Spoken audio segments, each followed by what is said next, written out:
to this edition of Editor's Notebook. My name is Mark O'Keefe. I'm Executive Editor for the Herald-Standard. With me today is Lieutenant Jeff Fisher from he's the new commander out at the State Police Station here in Uniontown. I think you've been on the job for a couple months now, right? Right, since July. Since July. Thanks for having me, Mark. Yeah, thanks for coming on. And so, you know, basically, while you recently promoted to the basically the commander of the station, you're certainly no stranger to Uniontown and Fayette County. Right. Actually, when you started your career as a state trooper back in 1994, you were transferred or started out at Uniontown originally. That's correct. Venango County, kind of northwest Pennsylvania there. Correct. So, and you've been in Uniontown for most of your career, right? Pretty much my entire career, yeah. Fayette County or southwestern PA. Mm-hmm. Yeah, I started out 1994. I graduated from Edinburgh University in 1993. I took the state police entrance exam in early 94, late 93, and then I got into the academy early 94. Uh-huh. Yeah.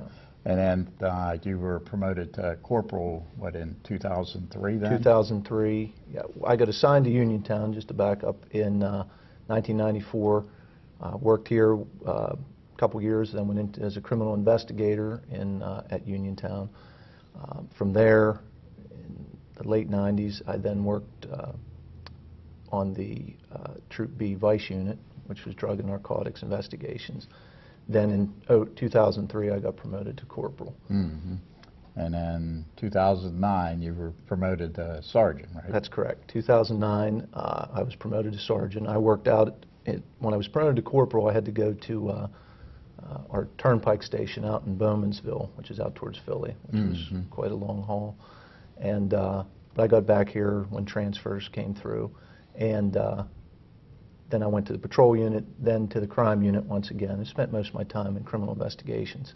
And then, prior to getting promoted to sergeant, I put in for a job and was selected for the Auto Theft Task Force Supervisor, which consisted of our PSP personnel, troopers, along with some partner members from Western PA. And the task force concentrated on auto theft in Western PA. And when I was in that role, then I got promoted to sergeant, and up until July, I was the supervisor of the Auto Theft Task Force, and then promoted to station commander here in Uniontown.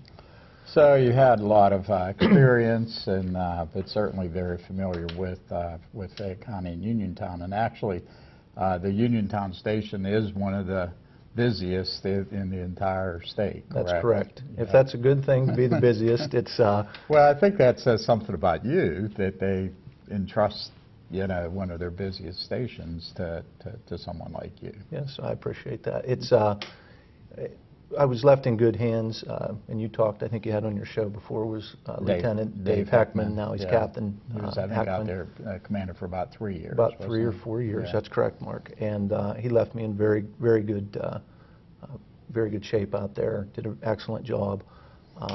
So it was pretty much just carrying the torch from there and moving on. And yeah, we're very busy. We're the largest substation. We go by troop headquarters and then substations. Uniontown would be a substation. Our troop headquarters is out of Washington, PA. Our captain there is Captain Harry Keffer. So we're the busiest substation. Now Troop H is a larger troop, and I think they're a little bit busier when you look at the numbers. Yeah. But yes, we're the busiest substation. Right, and probably since, you know, one of the things I know I've seen over the past, you know, 20, 30 years, whatever, since I've been at the Herald-Standard, is you used to have a lot more local police. That's correct. You used to have German Township, Wharton Township, and a number of other places. And now, over the years, as finances got tougher for some of these townships and even probably some of the boroughs, so the state police now actually patrol more probably of Fayette County maybe than whenever you first started. Would that be? That's correct. You know? When I came down, now Redstone Township had fluctuated. I think they're real certain it's out of that's Bell Vernon's area with the state police now that covers it, but I think they have more officers out now. But yes, we're what the percentage is, but we're the primary law enforcement for Fayette County, Uniontown City, Chief Cox, friend of mine. Connellsville, Brownsville, and then Fairchance, part-time, Point Marion, part-time, and Smithfield, part-time. I might be missing a couple smaller ones, but yes, you're correct. Right. So it has kind of increased the burden, although certainly I think that most people in Fayette County feel pretty fortunate that we do have such well-trained and qualified people that are protecting the public safety, and I think that people in Fayette County are very appreciative of the state police. They realize how much we do depend on the state police, and I think overall you guys do a very good job. I appreciate that, and I've got positive feedback from many of the residents that echo the same comments. So we're happy with that. I think we put out a very good product, professional, and we have very good local law enforcement. But as I said, we're cover most of the county, so it's a little different than a lot of the other counties where you have, I think Allegheny County, if I remember, it's around 138 local police departments. So our role in Allegheny County is much different than what it is down here. Yeah, I grew up in Beaver County, and up there pretty much the state police just patrolled the highways, and every town had their own police department, although I'm sure that's probably even changed since I grew up there back in the 60s. It's changed somewhat, but oddly enough, with my prior role there, we had a lot of involvement in the northern counties, and I think Beaver County still has a good amount of local law enforcement. I think Lawrence too. Yeah. Kind of surprised with that. Yeah, well, it's probably something that you probably see in more rural areas, I think, where they kind of tend to depend more on state police, where maybe in heavily more populated areas they do have the local police. Well, what was it? Obviously, there was something about Uniontown. You probably could have transferred out of Uniontown maybe when you were younger or something. Was there something about the people here, just about the area, the scenery or whatever that kind of attracted you? The scenery is attractive. Laurel Highlands, the mountains, but when I came out of the academy at that time, now we're back to it again, and it's fluctuated a good amount. You had to stay 3 years in your first assignment. Actually, I think it was right around 2.5 years into my assignment they had changed that, and you could transfer. At that point, I liked it down here. It was busy. I liked being busy. I got into the crime unit with just under 2 years on, which in other parts of the state, there's not, at least then, now we've changed a good amount with retirements and we have a younger force, but at that time, other stations, there wasn't that much mobility for different positions. So I got into the crime unit, and I really liked the crime unit, really liked the other troopers I worked with.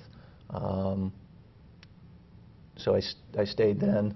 I met my wife's from down here, so we then got married. Yeah. We've been here ever since. There you go. And as I said too, the mobility as far as different assignments, getting into the vice narcotics unit down here, different segments of the job that now it's freed up a good amount in other troops, but back then you had a lot of mobility here. So you were able to maybe get some opportunities that maybe you might not have had at say maybe another station or whatever. And you're comfortable with your surroundings. I guarantee I know more people here than I've been back up home now. And very good people here, a lot of good friends here. So yeah, it was just a natural, stay here. So what about maybe some of the problems that you've seen maybe since you first started here, or let's say maybe was there anything when you first came here that maybe surprised you to the extent of maybe the problems? In Fayette County, kind of unfortunately has had a lot of crime here for a lot of different reasons and whatever. but unfortunately drugs is probably a problem. Always Absolutely. has been probably since the 60s or 70s. But has there been anything that's changed maybe over the years, or anything that you see getting worse, getting better, anything like that? Yeah, I would say drugs, and you said it appropriately there. Things have got worse with drugs. We know that nationwide. We're at epidemic level with drug abuse, drug offenses. I've seen that in my time down here, that drug offenses have gone up. Incidents we've had involving drugs, I usually say, and I don't have an actual statistic on it, but just knowing and seeing how things go, drugs and or alcohol are probably account for at least 90% of our, somewhere Different mixed crimes. into 90% of our robberies and stuff, people Sure. stealing to buy drugs Sure. and things that, Sure. probably you really didn't have maybe like 30 or 40 years ago, where people breaking into houses Right. and, Right. people getting... We had the, as you said, and for many reasons, there's a good amount of crime in Fayette County, but we've had increases in all those. Now, if you look at the national statistics, I think they show, at least for 2011, the property crimes are down. I think it was, I can't remember the percentage, under 10%. Violent crimes were down. I think we're probably around the same trend, but we've seen increases, and you've had it in the law and order section a lot of times with the burglaries. We've had a lot of daytime burglaries, and unfortunately most of those are used to fuel drug habit. Drug Sure. related. Drug related. In some way. Do you see, maybe, is it younger people that are into drugs, or older people, or anything I would like say that there's at all? Or? Sure. From what I've seen, then going back to my times of investigating drug crimes, it's a mix, but I'd say predominantly younger crowd, younger segment of the population with that we see involved with the crimes, involved with the drug abuse, and unfortunately drug overdoses. We see a lot of drug overdoses. Do you think maybe some of these kids maybe don't even realize what they're getting themselves into, that maybe they start partying or something, and then before they know it, they're kind of hooked or something like that? I agree with you 100%. I think they don't know what they're getting into, and not to overstate the stated, but drugs are bad. The old adage, it is. You don't know what you're getting into, and you have younger adults, and once they're into that pattern, it's very tough to get out of it. Yeah, they probably find themselves, they need the money, and they don't have jobs, or they don't have good jobs, or whatever, and so now all of a sudden they're start to steal, or start to all kind of crazy stuff. So, okay, well, we're going to take a break right now. Stay tuned. We'll be right back. At the Herald-Standard.com, our mission is to provide news, information, and services to enable our communities to prosper. Every day, we strive to achieve this goal through 3 dynamic products. Wake up each morning to a copy of the Herald-Standard.com newspaper delivered to your home. Enjoy the e-edition and exact replica of our print product on your computer, tablet, or smartphone. Or secure unlimited access to our full-coverage digital news site online at Herald-Standard.com. One local news leader, 3 great options. Hello, welcome back to this edition of Editor's Notebook. My name is Mark O'Keefe. I'm Executive Editor for the Herald-Standard. With us today is Lieutenant Jeff Fisher from the Uniontown State Police. He's the commander out there since July. The guy in charge, and like we were saying in the first part of the show, you actually started at the Uniontown back in 94, and have spent a lot of time at the Uniontown station and doing a lot of different other things, being in charge of the auto theft task force. So you bring a lot of experience to the job, and part of the thing, we're talking about crime here in Fayette County, unfortunately, the drugs, and I think that's kind of everywhere. I don't think it's that much of a stigma or something, but for whatever reason, maybe the poverty or unemployment, which has always kind of been high here, the drug problem does seem to be a little bit maybe worse than in some other areas, particularly maybe other rural areas. And what are, you know, I think that's what you were saying in the first part, that you have seen more of an increase. In the drugs and stuff. And what maybe, you know, would you say maybe some of the things that do contribute to it, or maybe some of the problems that maybe we have here? Is it, you know, you do see with the unemployment, and also too some of the families, the family, you know, it's a lot of times now it's not the, you know, you have a lot of single mothers who have a tough time raising kids, and the dads maybe aren't around. Is that kind of what you see with a drug problem, or, you know, what kind of leads to some of that? Sure, Mark. I think you hit on a lot of the main points. I think socioeconomic conditions foster drug abuse. Obviously, I'm not an expert on it, but just from what I've seen, I think a lot of the family situations also. And you know, it's probably tough for a single parent that works full-time, part-time, but to try to be involved, and I'm saying on the younger segment of population, be involved with your child. Yeah. Know what they're doing, where they're going. Anything you would maybe urge people maybe to look out for with their kids if they start, you know, kind of exhibiting different behavior or something like that?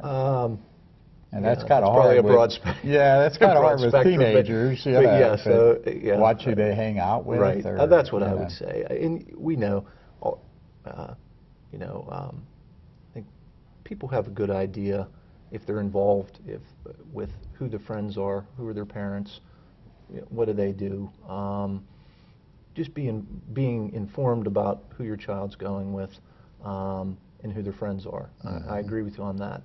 I think then we know just through relationships with different people, you know, what kind of a person people are, and I think that's a key to letting your you know, child go with or be with friends with those different people. Do you think too that maybe some people might not, you know, might not think that certain drugs or whatever, like heroin or whatever, that well, my kid would never be involved in something like that. But nowadays, heroin is more prevalent, available. It's cheaper from what I've heard. Sure, you're absolutely correct. I've from years ago saw it to where we didn't see a whole lot of it to there's a lot of it.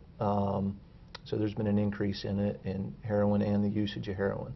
And once again, not being a you know, trained medically, but you've seen it. Heroin, yes, heroin is you know, you just don't try heroin and then, oh, hey, that's, you know, I'm not going to do it. It becomes physiologically addictive and very tough, very tough. And same with prescription pills. Probably kids, they might think, oh, you know,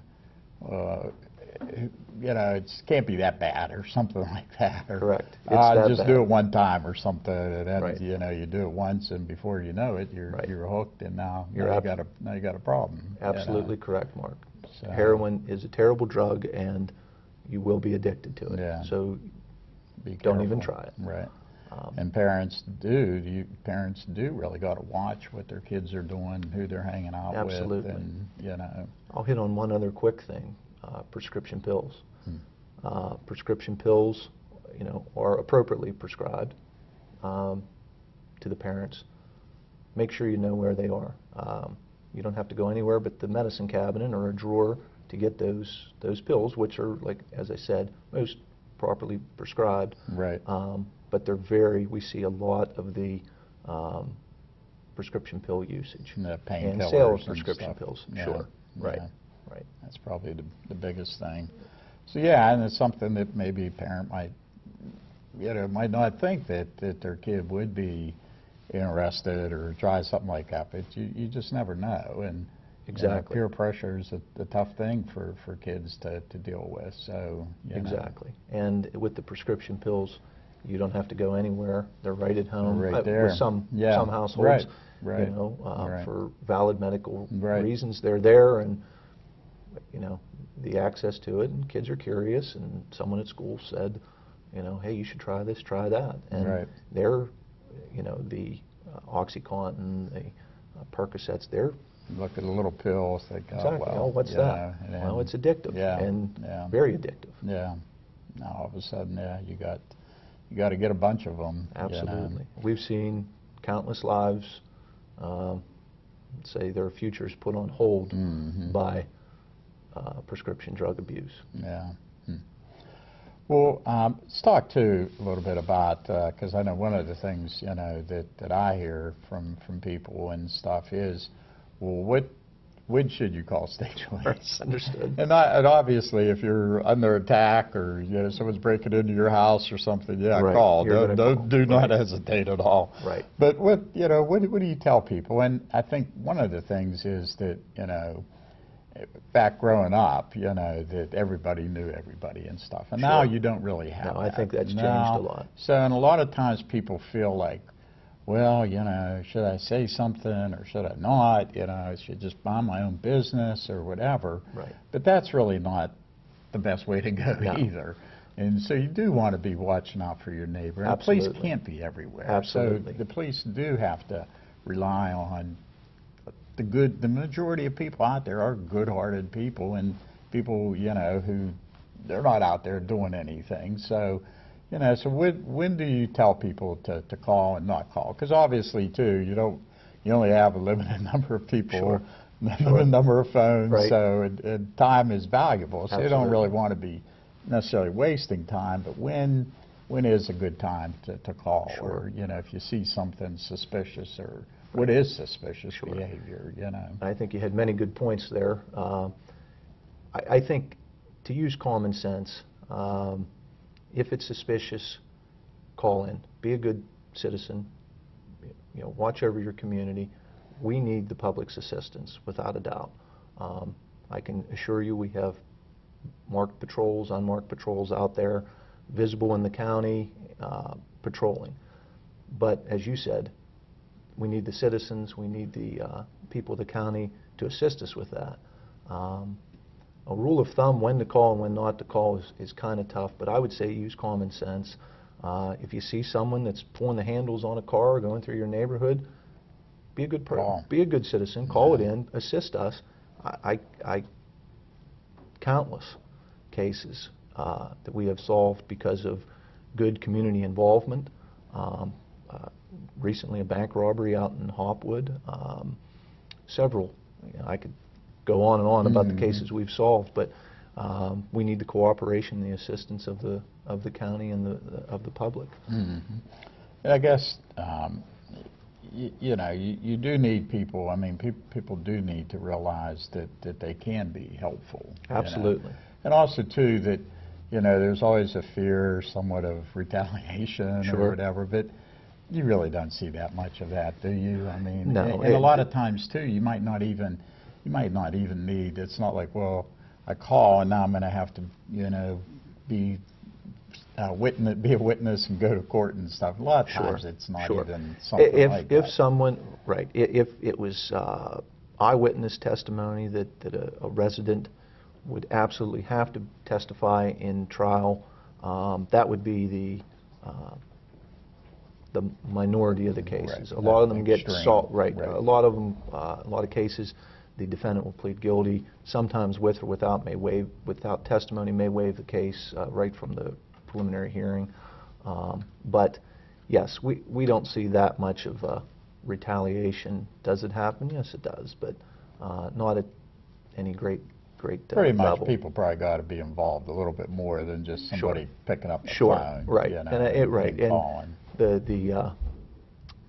the complexity of the cases and the type of incidents, I think, dictate how much that involvement may be when it becomes, you know, different family members or whatever testifying. Right. Yeah. I would say too, Crime Stoppers, we still work in partnership with them. With anonymity, residents can call in. I think it's still up to get some money. right. Yeah. I think they pay up to $1,000, if I'm still Something, right on yeah, that, or yeah. to give, and that was and has been extremely successful also. So. What about the Crime Watch program? They still around, and you Sure, still helpful? Sure. Crime Watch programs are very helpful. I know our Trooper Stephanie Plume, our community services officer, she's involved with the Crime Watch groups, and she's involved out in the schools also. But yes, the Crime Watch groups are still of assistance also. So the bottom line is that, yeah, you do need people. Absolutely. People helping, and so people really shouldn't feel like, well, hey, that's not my problem, whatever, Right. because if somebody's, robberies are going on in your You're neverhood or absolutely something, right, then Mark. it is your You're problem. absolutely right. And drugs. It's our county. Right. We're here to drugs, police the county, but it's our county, and it's your county. It's every resident of Fayette counties. It's their home place. So I would ask them or empower themselves to be a good citizen and let us know if they see criminal activity afoot. Okay, well, that's pretty much going to wrap up our show today. I don't know if you had anything else for parting words there, or no.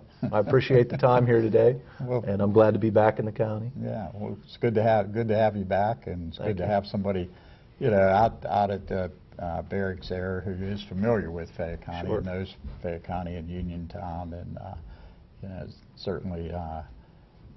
You've done a good job in the past. Appreciate and somebody who is known by a lot of people. So that's comforting to have somebody out there. Thank you. So I want to thank you for being on the show today. Absolutely. Lieutenant Thank you, Mark. Jeff Fisher, Commander for the Uniontown State Police Station. My name is Mark O'Keefe. I'm Executive Editor for the Herald-Standard. Thank you for watching, and we'll see you later.